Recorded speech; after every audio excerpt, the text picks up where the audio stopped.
Yeah? Okay.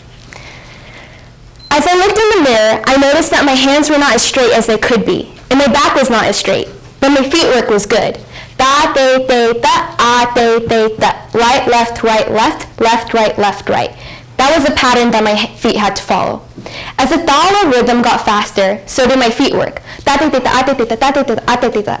I looked around the classroom, and I noticed that my fellow classmates were struggling to keep up with the beat, and so was I. But that was the best part about dance, seeing who could nail it first.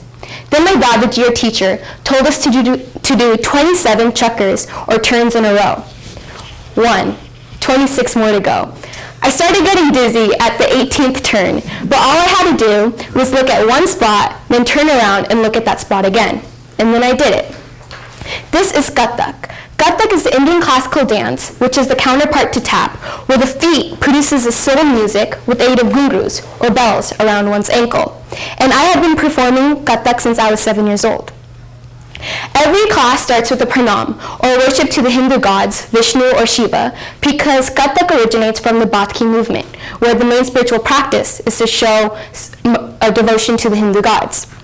And as a Christian, in our Bible it says that we're not supposed to worship other gods. But then I always thought of pranam as a habit, as a ritual. I would do it every single Saturday. I thought it was harmless.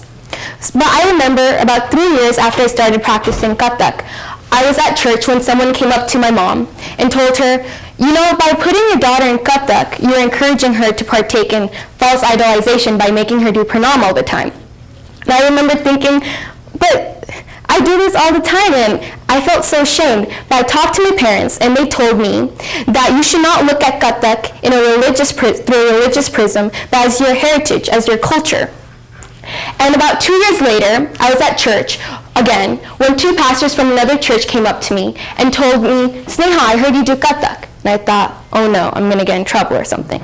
And they said, we're going to be doing a fundraiser to raise money for a mission trip to India, and we were wondering if you could perform there. And I was really shocked that they asked me that. And I said yes, I was really excited to.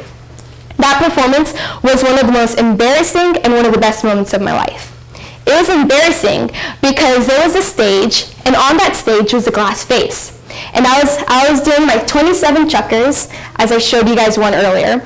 My hand hit one of the vases, and the vase shattered all over the floor in front of hundreds of people. I was so embarrassed. And I was in the middle of my dance, so I just stood there like, what am I supposed to do now?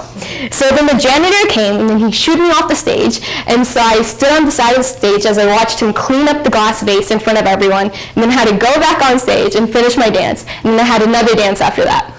But it ended up being all well because my second dance was good, and after, when I was dancing, they came up to me and they praised my unique dance form, and the best part was I was able to raise over $4,000 for the mission trip to India, where people go to India and talk about God, by using this dance form that someone had previously said I shouldn't be practicing because it was a Hindu dance form.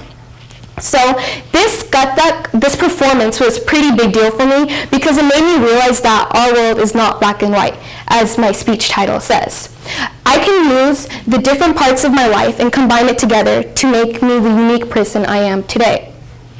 Kathak is important because it helps me to relieve my stress, but also my religion is important to me. And I can use my culture, my heritage, and my religion to make me who I am today, which is why Kathak and my religion is important. Thank you.